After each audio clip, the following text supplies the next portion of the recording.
Welcome to the latest edition of Six Nations action as France took on Italy in a tense match in Rome. Despite being challenged by a determined Italian team, Les Bleus secured a hard-fought bonus point victory with a combination of tries from Thibaut Flamant, Thomas Ramos, Ethan Dumortier, and Mathieu Jalibert, and accurate kicking from Ramos. Italy came close to causing an upset with tries from Angie Capuozzo, a penalty try, and 4 penalties from Tommaso Allan. The second half saw both teams bring their best, with Italy briefly taking the lead before France's depth on the bench secured the win.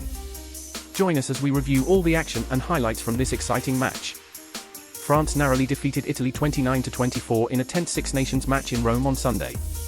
Despite being challenged by Italy, Les Bleus secured a bonus point victory with tries from Thibaut Flamant, Thomas Ramos, Ethan Dumortier, and Mathieu Jalibert, and additional points from Ramos kicking. Italy nearly secured a remarkable win with a try from Angie Capuozzo, a penalty try, and 4 penalties from Tommaso Allan. During the second half, France experienced a setback when Charles Olivan was sent to the sin bin, and Italy received a penalty try, briefly taking the lead through Allan. However, Les Bleus held on and will aim to continue their winning streak of 14 when they play Ireland in the second round of the Six Nations. The game started with France scoring within 4 minutes when Italy's scrum half, Stephen Varney, tried a box kick, but it was intercepted by the towering Flamant, who ran over the try line. Ramos added the conversion. Allan kicked a penalty to decrease the gap before France's try was disallowed.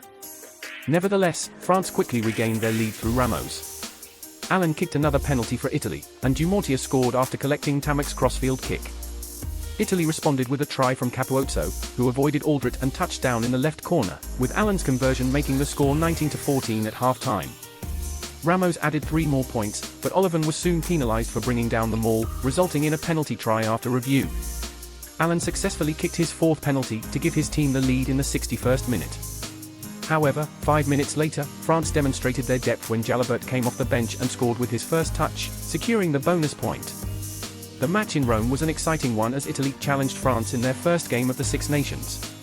The French team was plagued by poor discipline, committing 19 penalties and receiving their first yellow card in 14 games, mainly at the breakdown. However, this was not the sole factor for Italy's success, as they showed impressive running rugby led by Angie Capuozzo's try, Juan Ignacio Brex, and Luca Maris's phase running, and the outstanding performance from the Italian back row, particularly Danilo Fischetti. Although Italy may be disappointed with their response to some golden opportunities, they still have high hopes of a win against England in their next match at Twickenham. The French team had to depend on the impact of their bench, including Mathieu Jalibert, Romain Taufifenua, and Sekou Makalu, to secure the win. The players they replaced, Gregory Aldrit, Paul Willems, and Romain Tamac, were not at their best. The debate in France over the fly-half position is expected to resume as the country is divided over Jalibert or Tamac being the better game controller. When Italy substituted Seb Negri and Lorenzo Cannon, they did not maintain the same level of punch and continuity that they had with these two talented back rowers on the field.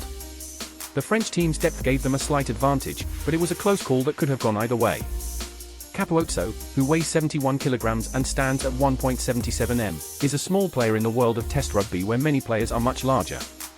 However, he makes up for his size with his incredible skill, speed, timing, and cheekiness on the field. As a fullback, he delights those who watch him play with his entertaining abilities. Despite being small in stature, Capuozzo knows how to handle bigger players and showed this in a play where he faced off against the world-class number 8, Aldrit. In this play, he waited until the last moment to enter the line and surprised Aldrit with a sudden stop, causing the larger player to miss him. Capuozzo not only brings his personal abilities to the table, but also instills confidence in his team with his presence on the pitch. He inspires a fresh approach to Italian rugby and frees the team from traditional restrictions. As he continues to refine his skills, the Toulouse player has the potential to become as important to the current state of Italian rugby as Sergio Paris was in the past. He will become the heart of the team, and more significantly, the central figure around whom the team's culture will revolve. In Italy's effort, Brex, Fischetti, both Cannons, Lamaro, and Negri all put in outstanding performances on the pitch. Brex and Marissi made a big impact with their 28 carries, earning 190 meters between them. Negri made repeated incursions into the French line and gained vital ground, becoming a key figure in Italy's forward progress.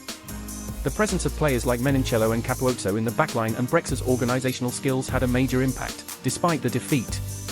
France was grateful for the strong performance of their midfield captain Fickou. He made 14 carries and 15 tackles with a 100% completion rate. Thibaut Flamant was a standout player, stepping in for the absent Woki, making 2 crucial line-out steals and contributing impressively in the loose.